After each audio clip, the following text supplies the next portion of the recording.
ಮಂದಾಕ್ಷಿ ನಮಗಿಹುದು ಬಲು ದೂರ ಸಾಗದದು, ಸಂದೆ ಮಸುಕಿನೊಳಿಹುದು ಜೀವನದ ಪಥವು.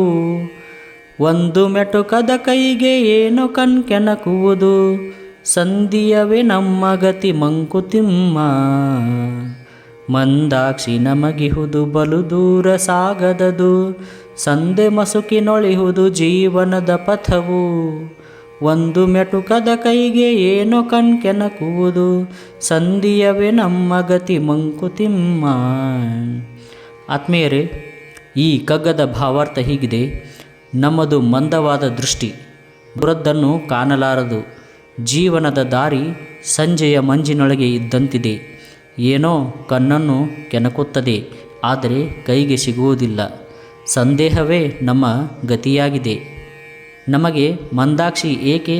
ನಮ್ಮ ಗ್ರಹಿಕೆ, ತರ್ಕ ಎಲ್ಲವೂ ಪಂಚೇಂದ್ರಿಯಗಳಿಂದ ಬುದ್ಧಿಗೆ ನಿಲುಕಿದ್ದು.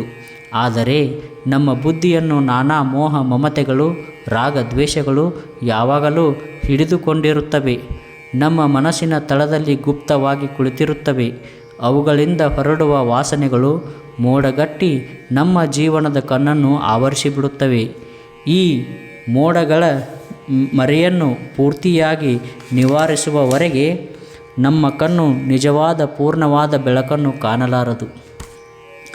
ನಮಗೆ ಸಾಮಾನ್ಯವಾಗಿ ದೊರಕುವ ಬೆಳಕು ಸಂಜೆ ಮಬ್ಬಿನ ಬೆಳಕು, ಬಣ್ಣ ಬೆರೆತ ಬೆಳಕು. ಸರಿಯಾದ ಶುದ್ಧ ಬೆಳಕನ್ನು ಕಾಣಬೇಕೆನ್ನುವವರು ಮೊದಲು ಕಣ್ಣನ್ನು ಶುದ್ಧಗೊಳಿಸಿಕೊಳ್ಳಬೇಕು, ಕನ್ನಡಕವನ್ನಲ್ಲ.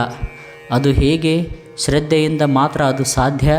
ಶಿಕ್ಷಣದಲ್ಲಿ ತೊಡಗಿರುವ ಬ್ರಹ್ಮಚಾರಿಯ ಬಾಯಿಯಿಂದ ಗುರುಕುಲದಲ್ಲಿ ಹೇಳಿಸುತ್ತಿದ್ದ ಮಂತ್ರ ಸ್ವಸ್ತಿ ಶ್ರದ್ಧಾಂ ಮೇಧಾಂ ಯಶಃ ಪ್ರಜ್ಞಾಂ.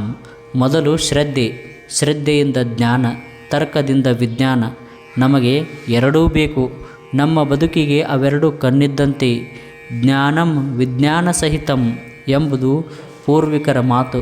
ಶ್ರದ್ಧೆಗೆ ತರ್ಕದಿಂದ ಪುಷ್ಟಿ, ತರ್ಕಕ್ಕೆ ಶ್ರದ್ಧೆಯಿಂದ ಪೋಷಣೆ. ತಾರ್ಕಿಕ ವಿಷಯದಲ್ಲಿ ತರ್ಕ ಪ್ರಯೋಜನಕಾರಿ. ಆದರೆ ಯಾವ ವಸ್ತುಗಳು ಪ್ರತ್ಯಕ್ಷವಲ್ಲವೋ ಅವುಗಳಲ್ಲಿ ಶ್ರದ್ಧೆಯೇ ಸರಿ. ದೈವ, ಅದೃಷ್ಟ, ಕಾಲಗತಿ, ಆತ್ಮ, ಜೀವ, ಮೃತ್ಯು ಇಂಥ ವಿಚಾರಗಳಲ್ಲಿ ನಮಗೆ ಶ್ರದ್ಧೆಯೇ ಗತಿ. ಇಂದಿನ ದಿನಗಳಲ್ಲಿ ಶ್ರದ್ಧೆ ಕಡಿಮೆಯಾಗುತ್ತಾ ತರ್ಕ ಪ್ರಬಲವಾಗುತ್ತದೆ. ಜನರಿಗೆ ಕಣ್ಣಿನ ಶಕ್ತಿಗಿಂತ ಕನ್ನಡಕದ ಮೇಲೆ ಪ್ರೀತಿ ಹೆಚ್ಚಾಗುತ್ತಿದೆ. ಇದರ ಫಲವೇ ಮಂದದೃಷ್ಟಿ. ನಮ್ಮ ಜೀವನದ ಪಥವೇ ಹೀಗೆ ಸಂಜೆ ಗತ್ತಲಿನಲ್ಲಿ ನಡೆದಂತೆ ತೋರುತ್ತದೆ.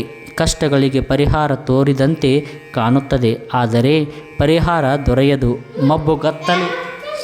ಮಬ್ಬುಗತ್ತಲೆಯಲ್ಲಿ ಯಾವುದೋ ಆಸೆ ಕಣ್ಣನ್ನು ಕೆಣಕುತ್ತದೆ, ಆದರೆ ನಮ್ಮ ಅಜ್ಞಾನ ಅದು ದೊರೆಯದಂತೆ ಮಾಡುತ್ತದೆ.